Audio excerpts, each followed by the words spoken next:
Hello, hello, hello. I am Zakiya Monique, Master Relationship Strategist, Transformational Speaker, Bestselling author of Killer Connections.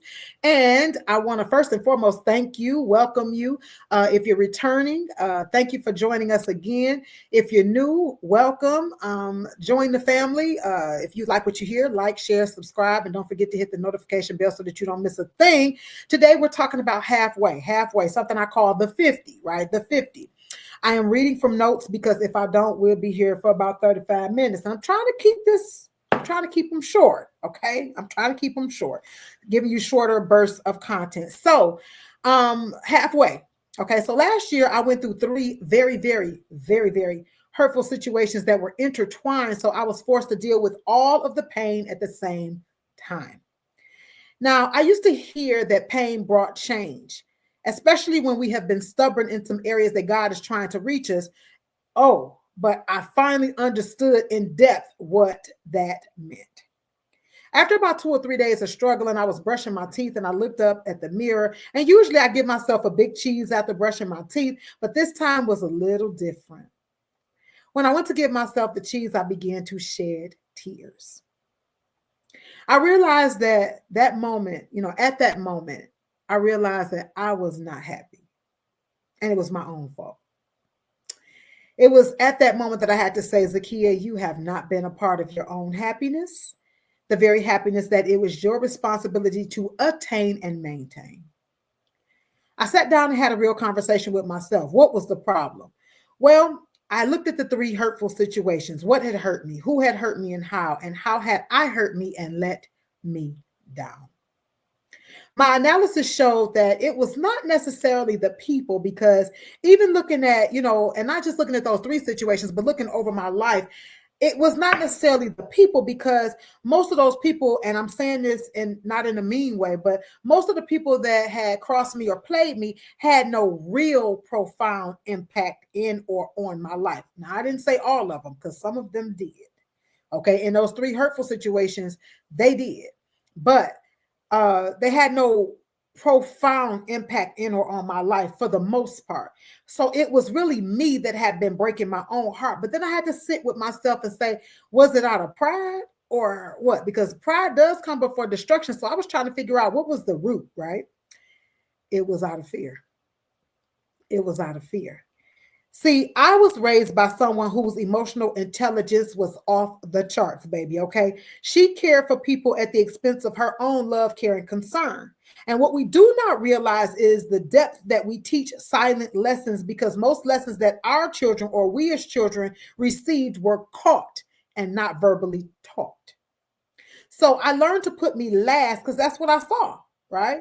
And that if I took care of people, everything would be okay. Notice I didn't say if I took care of people, they would take care of me, because when I was watching my grandmother, most of the people that she took care of did not take care of her. And that's why I grew up to do my very best to give her the things that she desired, because I always saw her giving, but she didn't have. Right. And so when she said she wanted something, I did my best. And I wasn't the only one, so I'm not going to say that, but I did my best to give her what she wanted. Okay. To what, based on what I had. So I realized that I had a problem with halfway. So my whole analysis, after I finished sitting with myself and praying and asking God, what are we doing here? Halfway brought me fear.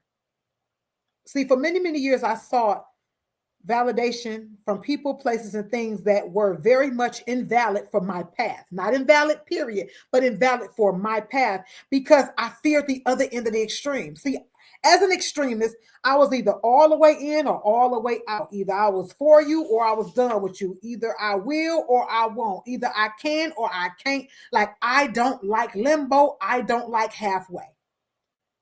So before I do halfway, which I never really knew how to do, I would rather pick one end of the extreme. So either I'm going to be, too much on this end of caring for others and forgetting about myself, or on this end of caring about myself and not caring about others.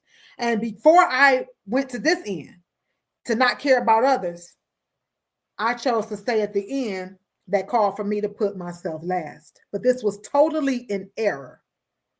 See, I have been taught to love people even at my own expense, but that's not what God says.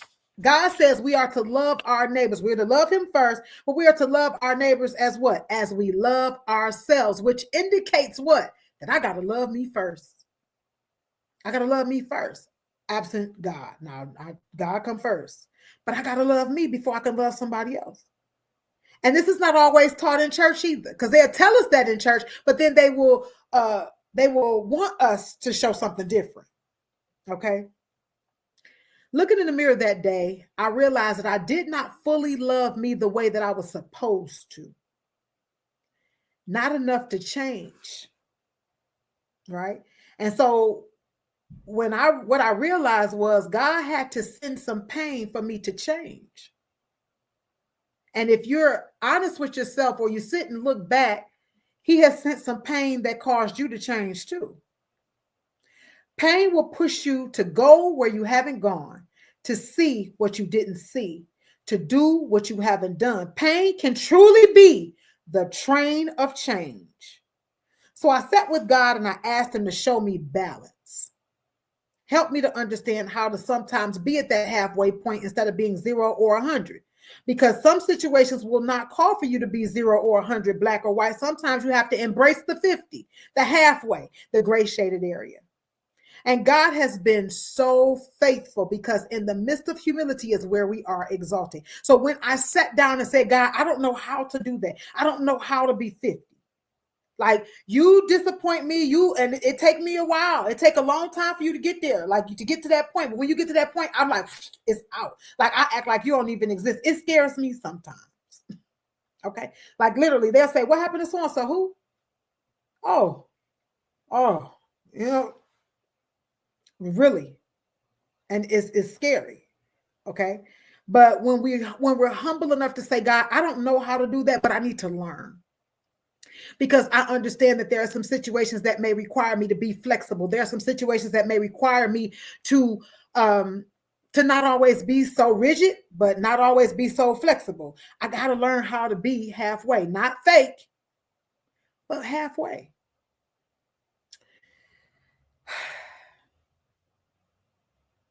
Since then, things have changed because I have changed.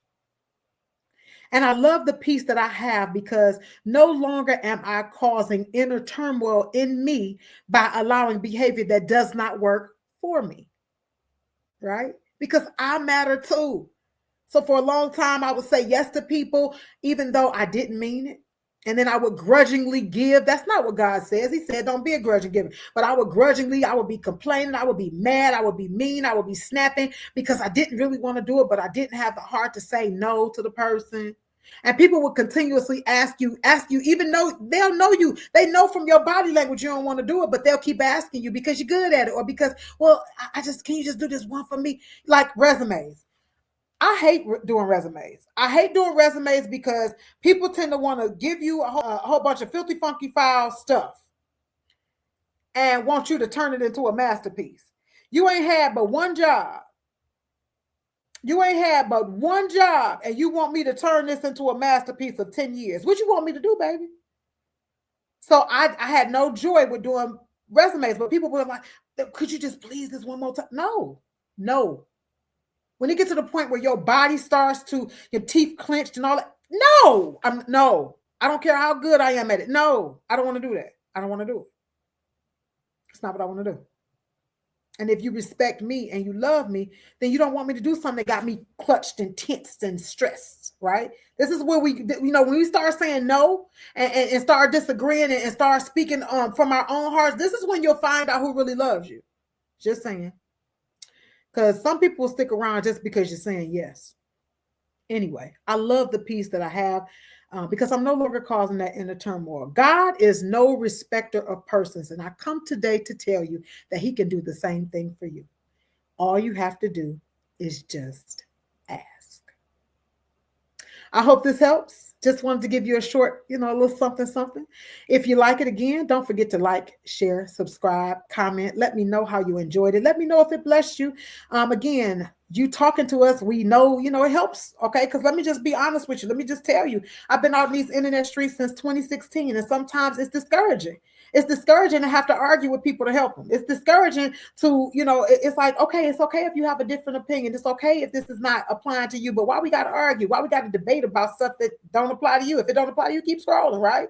But it gets discouraging sometimes when you're out here really, really doing something that's more of a thankless or help, a thankless job. That's the word, a thankless job. So your comments help me. They help me to know that it's helpful, and they also help me to get the word out because it helps to increase the algorithm. So I appreciate you. I want to thank you for listening and watching, and I want you to have a great day. You already know how, on purpose. God bless you.